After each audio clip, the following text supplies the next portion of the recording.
샬롬.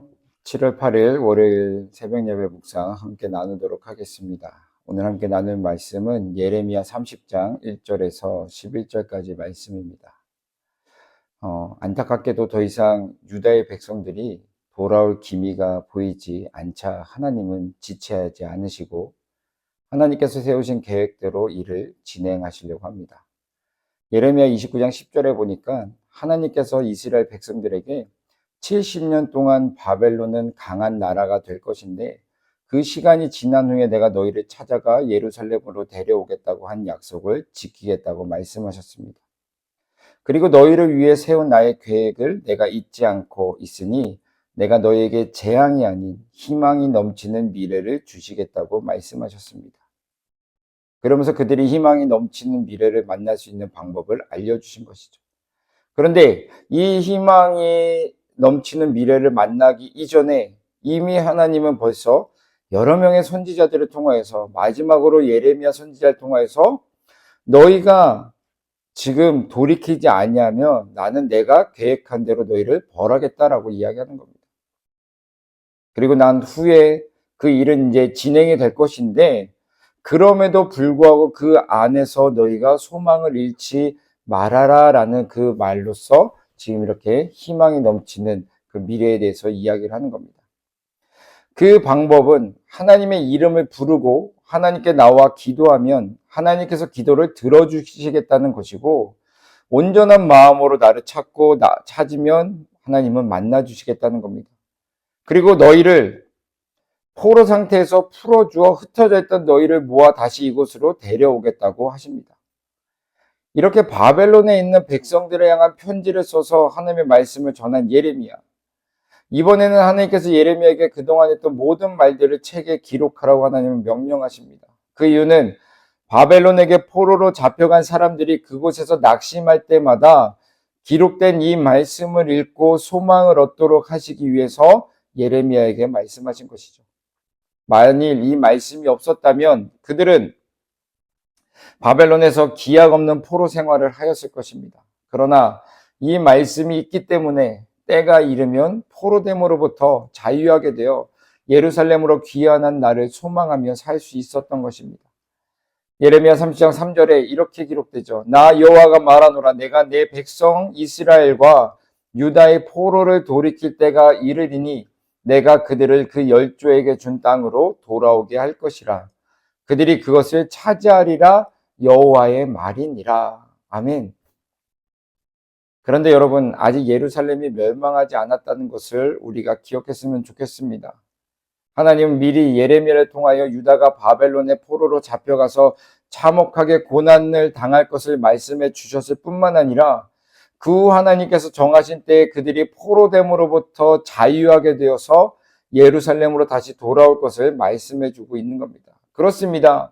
지금 하나님은 예레미야를 통하여 이스라엘 백성들에게 희망의 약속을 하고 계시는 것을 볼 수가 있습니다. 왜냐하면 예루살렘의 멸망은 오랫동안 믿어왔던 그들의 삶의 기반을 무너뜨리는 사건이기 때문에 그렇습니다. 따라서 이로 인하여 받게 되는 상처는 인간의 힘으로서는 치료할 수 없는 상처를 받게 되는 것이죠. 그렇게 인간의 손으로 치료받을 수 없는 상처를 하나님께서 치료해 주시겠다는 약속인 겁니다.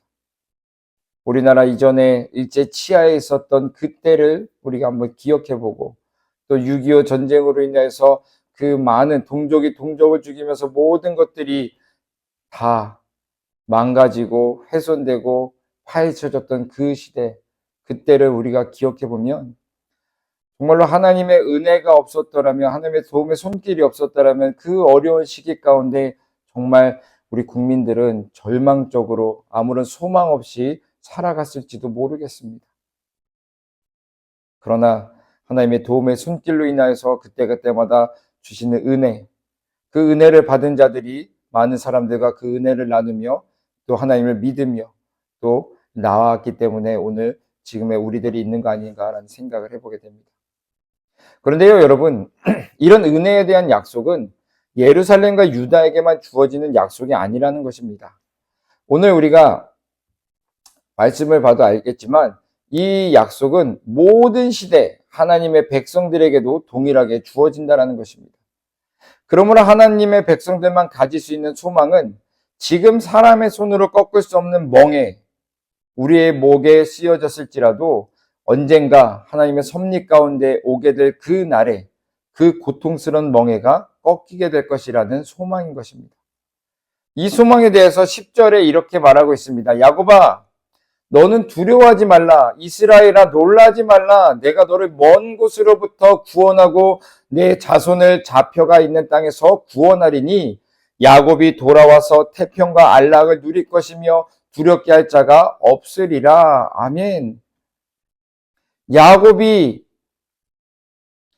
형 에서에게 거짓말을 하고 부모에게 거짓말을 하여서 도망갔을 때 그가 돌베개를 자고 누워서 그렇게 불안에 떨면서 자고 있을 때 하나님이 그에게 말씀하신 것이죠. 내가 이곳으로 돌아올 때까지 너와 함께 하겠다라는 겁니다. 두려워하지 말라라는 것이죠. 사랑하는 성도 여러분, 유다는 그들의 죄로 인하여 이방인의 손에 잡혀서 그들의 포로가 될 것입니다. 그리고 그때 그들이 당하는 고통은 해산의 고통과 같을 것입니다. 그럼에도 유다에게 소망이 있는 것은 하나님께서 그들의 구원자가 되셔서 그들을 포로되면서 구원할 것이기 때문에 그렇습니다. 야곱에게 소망이 있었던 것은 그 두려워하고 무서워하고 있는 야곱에게 내가 너와 함께 할 것이고 다시 이곳에 돌아올 때까지 너를 보호하고 인도하겠다라는 그 하나님의 음성을 그가 들었기 때문에 그 어려운 상황 가운데서 구원해 주실 것이라는 그가 믿었기 때문에 그는 다시금 그 어려운 상황 가운데서도 실망하지 아니하고 앞으로 나아갈 수 있었던 겁니다.